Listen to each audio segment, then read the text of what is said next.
Fala, galera. Tudo bem com vocês? Como é que vocês estão? Eu espero que todos estejam muito bem aí, né? Passando por esse momento de quarentena da melhor maneira possível, né? Com a maior força que você puder, né? E, mais uma vez, estamos aí para dar conta dessa nossa apostila de português, né? A última já, chegando no final de ano, vai descansar um pouquinho logo mais, para o ano que vem voltar com tudo para o ensino médio, certo? Galera, é, o prof espera que vocês consigam, né, acompanhar o que a gente está falando, mas se tiver qualquer dúvida, né, se precisar, chama a gente no WhatsApp que a gente resolve, que a gente conversa sobre as dúvidas de vocês. Não deixa para depois, não, tá bom? Queridos, vamos usar a apostila. Sai dessa cama, pega a apostila, senta lá. O prof sempre fala isso porque eu sei que tem alguns aí que só liga a aula, né, e fica aí com seu celular na mão. Gente, eu sei que vocês aprendem também, né, assistindo a aula e assistindo a explicação. Mas é bom escrever, é bom passar a resposta aí na sua apostila, tá? É bom deixar anotadinho, tudo preenchidinho, né?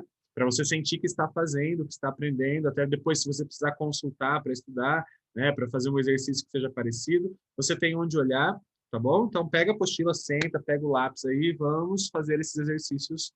E também vai ter uma explicação aí sobre alguns processos, né? Outros processos de formação de palavras. Nós já aprendemos derivação, já aprendemos composição, que vamos lembrar hoje aqui, e vamos ver alguns outros processos, né, que são usados também para formar palavras, além das derivações e das composições. Tudo bem? Queridos, começaremos então pela página 34, onde tem um simulando, né? O simulando ainda vale sobre as derivações, né? A gente não conseguiu fazer na última aula, não deu tempo de gravar tudo. Então, nós vamos fazer primeiro o simulando da página 34, e depois nós vamos para a composição, lá na página 37, tá? A interpretação de texto que tem no meio, a gente vai fazendo uma aula ao vivo. Ok? Então, bora lá. Página 34 da apostila 4. O primeiro aí do simulando, né? Então, olha lá, da Universidade Estadual de Londrina, essa questão. Olha aí. A palavra desrespeito é formada por prefixação, ou seja, derivação prefixal. O que é isso, gente? O que a gente faz com essa palavra? A gente pega a palavra respeito e a gente acrescenta um prefixo antes. A gente coloca o des antes, certo? Isso é prefixação ou derivação prefixal. Ok? Aí, olha a pergunta. Em qual das alternativas todas as palavras são formadas pelo mesmo processo? Ele quer saber aí em qual das alternativas todas as palavras são formadas por prefixação. A gente acrescenta um prefixo para formar essas palavras, certo? Então, vamos lá. Na desenvolvido. A pessoa é envolvida, agora ela não está mais envolvida? Desenvolvida. Lindamente. Tem prefixo em lindamente? Não, né? Tem sufixo. Então, essa daí já não dá. A B, enriquecer. Enriquecer já tem prefixo e sufixo, porque vem de rico, aí você coloca um antes e um depois, então não pode ser. Cremoso, vem de creme, o radical está no começo, né? Então não tem sufixo, não tem prefixo. Já não dá também. A D, engavetar, também tem os dois, né? Despetalar, tem prefixo aí, mas cidadania não, porque já tem o cidadã ali, que é o radical, não começa com prefixo, começa pelo radical.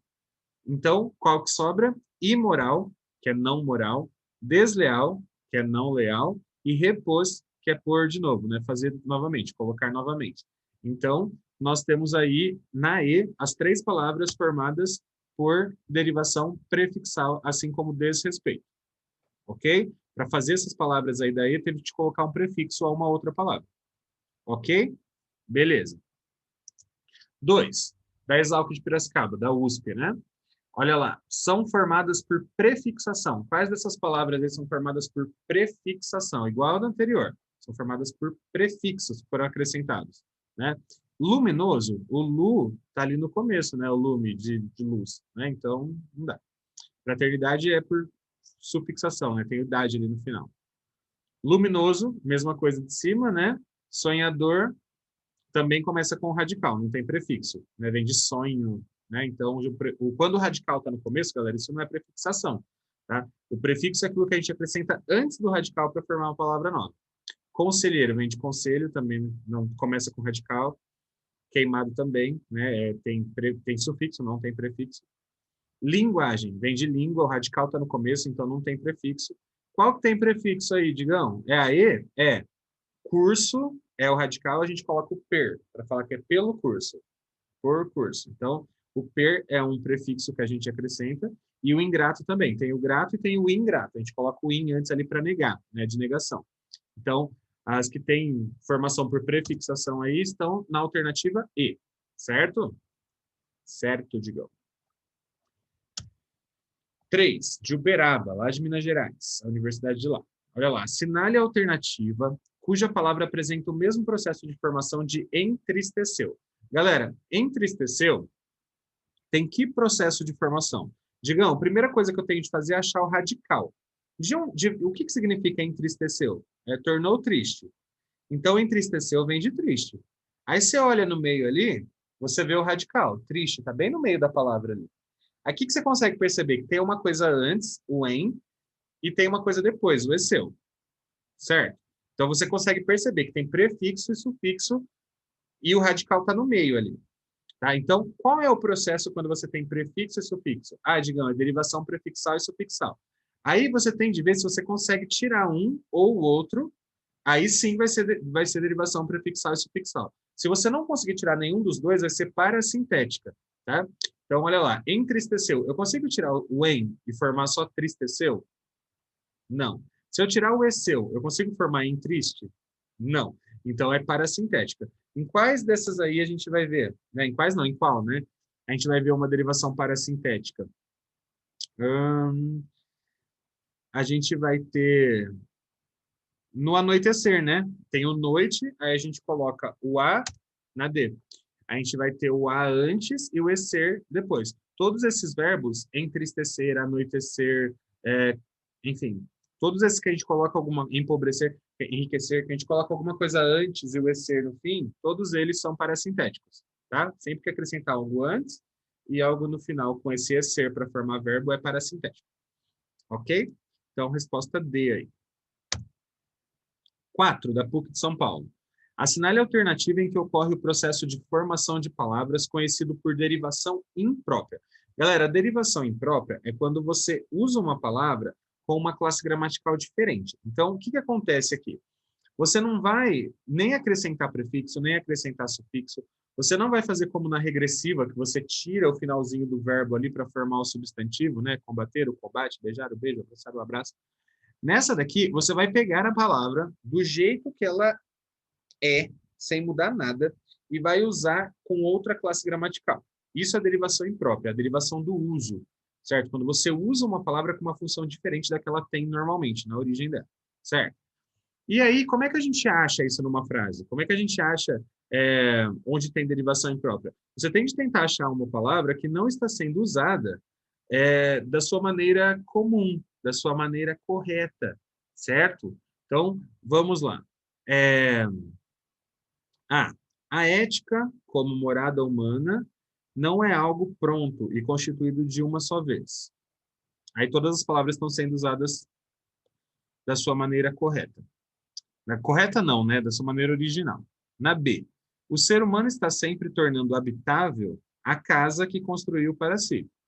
Tudo sendo usado correto, né? O habitável ali o adjetivo, a casa é o substantivo, tudo normal. Tudo sendo usado como geralmente é. A C, tudo aquilo que ajuda a tornar melhor o ambiente. Nada de estranho. Agora, olha a D. Na ética, há o permanente e o mutável. Opa!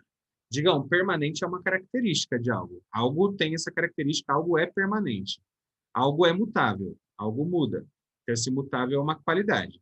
Essas palavras, permanente e mutável, geralmente elas são adjetivos, qualidades de alguma coisa. Né? Então, eu falo, o humor mutável, a casa permanente. Né? Eu uso como característica. Só que aqui, ele está usando como se fosse uma coisa que existe lá. Existe tipo uma coisa permanente e uma coisa mutável. E como é que a gente sabe, né, que ele está usando esses adjetivos como coisas? Porque tem um o antes. Existe o permanente e existe o mutável. Esse o colocado antes dos adjetivos os tornam substantivos. Tá? Você transforma como se fosse uma coisa que existe lá. Beleza? Então, a gente está usando aí adjetivos como se fossem substantivos.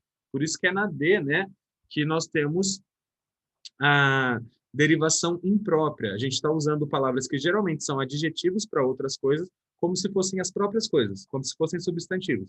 E a gente percebe esse processo de substantivação pelo uso do artigo "o" antes dos adjetivos. Ok? Beleza? Beleza, Digues? Então, agora vamos aprender um pouquinho sobre os outros processos de formação de palavras. Galera, isso aqui está na página 38, só que lógico que eu trouxe aqui outros exemplos, uma outra forma de explicação, para não ficar exatamente igual tá aí na sua apostila, tá? Mas você tem, os mesmos processos que eu vou trabalhar aqui com vocês, tem aí na apostila de vocês, ok? Na página 38. Fechou?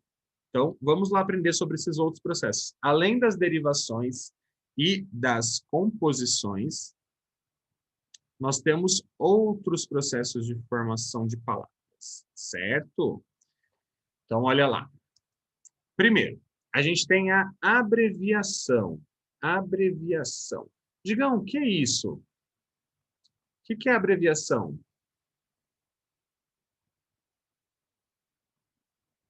Não sei, Diggs, por favor, me fala. Galera, a abreviação é quando você reduz, né? Você reduz uma palavra. E a gente vai chamar de abreviação quando você reduz uma palavra a ponto de formar uma nova palavra, certo? Então, quando você reduz uma palavra e esse tanto que você reduziu chega a formar uma palavra nova, por exemplo, motocicleta você reduz até moto. Moto é uma palavra da língua. A gente usa no dia a dia, não usa? Vou comprar uma moto, certo? Sim, digam, usamos. Beleza. Micro, para microcomputador. Vou ter que arrumar aquele micro ali. A gente usa. Telefone, o fone, né? Aparece assim, fone, dois pontos. Nunca aparece telefone, dois pontos, né? Foto, de fotografia. A gente reduz até a formar uma palavra que a gente usa no dia a dia, foto. Pneu, de pneumático. Cine, de cinema. Né? A gente reduz a um tanto que chega a formar uma outra palavra, tá? Um limite de uma palavra. Então, isso é abreviação, diferente da abreviatura. Na abreviatura, galera, a gente reduz uma palavra à sua primeira sílaba e à primeira letra da segunda sílaba, tá? Então, a gente reduz a primeira sílaba mais a primeira letra da segunda sílaba. E aí, galera, o que acontece? A gente não tem, nesse caso, a formação de uma nova palavra. Não é igual a fotografia que a gente reduz para foto, motocicleta que a gente reduz para moto, pneumático que a gente reduz para pneu. Nesse caso, a gente reduz até um tanto que não forma uma palavra nova. Então, o que a gente faz? A gente coloca um ponto, certo? Eu vou pular essa parte que está grande aqui para ler, tá? Mas é isso que o professor explicou que está escrito aí. Vamos ver no exemplo que é mais fácil. Olha lá, gramática. Se você pegar gramática, a primeira sílaba é gra. A primeira letra da próxima sílaba é M, certo? E então é isso que você vai colocar lá na sua abreviatura e vai pôr um ponto. A abreviatura sempre tem ponto. Exceto, galera, algumas que são convencionais, por exemplo, metro, que aí é só o M, essas unidades de medida é diferente, tá? Olha a palavra adjetivo. Você pega a primeira sílaba, ad, mais a primeira letra da segunda sílaba, que é o J. ADJ, ponto, é adjetivo. Numeral. Você pega a primeira sílaba, nu, mais a primeira letra da próxima sílaba, o M, né? E coloca o ponto. E assim por diante. Tá? Então, é assim que geralmente a gente faz as abreviaturas. A gente reduz a um tanto que não forma novas palavras, por isso elas vêm com um ponto. Certo? Além das abreviaturas, nós temos as siglas. Que isso, Digão? O que são siglas? É quando a gente reduz uma palavra, mas pelas suas iniciais, né? A gente usa iniciais para indicar nomes de instituições, geralmente, ou de estados, certo? E aí sempre com letra maiúscula, né? Nome de documento, enfim. Então, nós temos um monte aí, né? Tipo o CEP, que é o Código de Endereçamento Postal. Nós temos a ONU, que é a Organização das Nações Unidas. Perceba que a gente usa para fazer essas abreviações aí. São consideradas abreviações também, só que são especiais, porque a gente, em vez de reduzir até uma palavra, a gente usa as iniciais, né, do nome da instituição, do estado, do banco, enfim, certo? Então, temos vários aí, ó, INSS, MEC, ONG, são siglas, porque inicia-se com a... Inicia-se não, né? São formadas pelas iniciais das palavras que formam o nome completo desse negócio aí, dessa instituição, desse documento. Ok? Beleza. Quando a sigla é muito grande, galera, tem aqui alguns exemplos, ó. Caso a sigla tenha mais de 3 letras, 4, 5, 6 letras, assim, ela é grande, aí geralmente só a primeira letra que é maiúscula, né? Então, por exemplo, o Departamento Estadual de Trânsito, que é o DETRAN, como tem 5 letras ali, 6 letras, aí só o D que é maiúsculo, não é tudo maiúsculo não, tá? A Unesco também, né? A Organização das Nações Unidas para a Educação, Ciência e Cultura. Como é grande o nome, aí só o U que é maiúsculo, tá? Bovespa, Embrapa, Volpe, ok?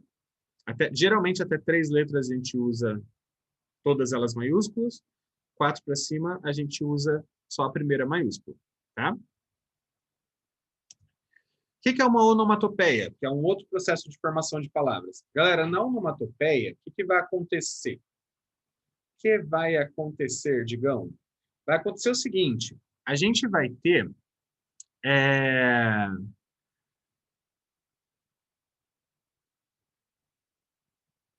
Nossa, a gente vai ter o som. Sabe quando dá um tilt na cabeça? Você pensa em outra coisa? Foi tipo isso. Galera, a gente vai ter a imitação dos sons, das palavras, do som natural das coisas, certo? Então, a gente vai ter uma imitação do som de um animal, a gente vai ter a imitação do som de um espirro, a gente vai ter a imitação do som do telefone, do trem, né? Então, olha lá, do mergulho, né? Tibum, do choro, boá, do sniff, né? A gente tenta representar pela escrita os sons os sons naturais das coisas, certo? Beleza? Toma cuidado, galera, que onomatopeia não é interjeição, tá? Não é sentimento humano. Tipo, ah, ó, ufa, aqueles sentimentos das pessoas, tá? Aqui a gente imita o som das coisas, tipo, o som das situações, e não aqueles sons de susto, de espanto, sabe, que tem lá para as pessoas. Aquele A com H, aquele O com H, tá? Aquilo lá é interjeição, não é onomatopeia, não. Onomatopeia são de coisas, de situações naturais, de animais, mas não de emoções humanas. Ok? Beleza? E o neologismo, o que é isso? É quando você tem uma palavra nova. Digam o quê? Como assim?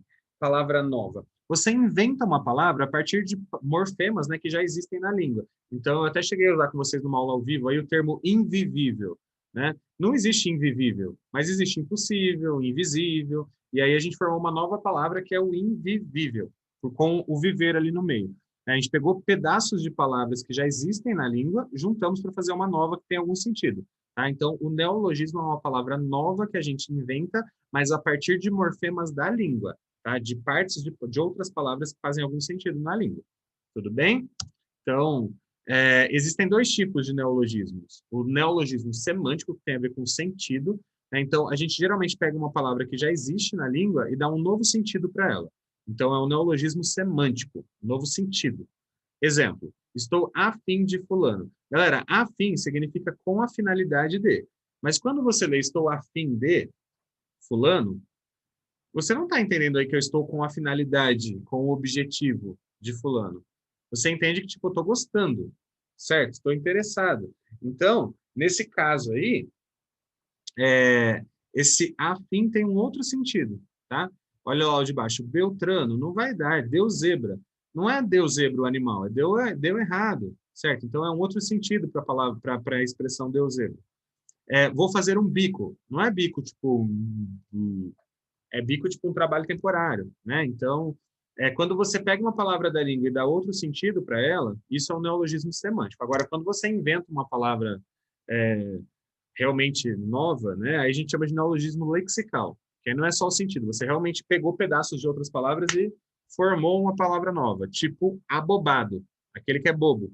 Sons, não existe essa palavra, abobado, mas você pega o bobo ali e coloca uns pedacinhos de coisa ali, ao radical, né? Coloca prefixo, sufixo, forma uma palavra nova, né? Internetês, por exemplo, né, que é a linguagem da internet. Não existe essa palavra, mas a gente pega internet e coloca um "es" no final, igual de português, de francês, de inglês, certo? Para formar como se fosse um idioma, beleza? Então, quando você forma uma palavra nova a partir de coisas que já existem na língua, aí neologismo lexical. Léxico tem a ver com significado, tá? E o estrangeirismo? O que é isso, Digão? O que é estrangeirismo? Estrangeirismo é quando você empresta palavras de outras línguas, né? Então, você vai pegar palavras do inglês, vai pegar palavras do francês. Algumas você usa exatamente do jeito que elas são, você simplesmente rouba a palavra e usa, né? E algumas vocês vão mudar, vocês vão ver que tem a palavra em português, certo? A gente pegou essa palavra de outras línguas e elas já foram abrasileiradas, digamos assim, para colocar no nosso vocabulário mesmo, no nosso dicionário, tá? O prof já fez uma aula sobre isso com o Felipe, né? Aquela do hot dog lá. Então, a gente já falou bastante sobre estrangeirismo este ano. E aí temos alguns exemplos aqui, né? Tipo, ok, brother, croissant, designer, jeans, link, cappuccino, yes, show, site, pizza, hot dog, réveillon, stop, pink. São palavras que a gente usa como se fossem nossas, assim, quase, né? Mas são palavras de outras línguas, né? E tem algumas, né, que devido ao seu frequente uso já foram incorporadas ao léxico da língua, né? Até dicionarizadas. Então, exemplo, shampoo. Existe shampoo em português, com X e com U, mas a gente não usa. Deletar, né? O delete também, a gente já tem, já colocou no português. Deletar, tipo, delete era uma palavra do inglês, aí a gente inventou o deletar, né? Já fez a palavra em português, já. Futebol, né? A gente adaptou de futebol para futebol, basquetebol para basquete, e voleibol para vôlei, e assim por diante, né? Algumas palavras a gente transforma em português, certo? Bom, gente, espero que vocês tenham compreendido tudo aí sobre os novos processos que a gente aprendeu, certo? E qualquer dúvida é só chamar o prof lá no WhatsApp. Até a próxima aula. Tchau, tchau. Se cuidem.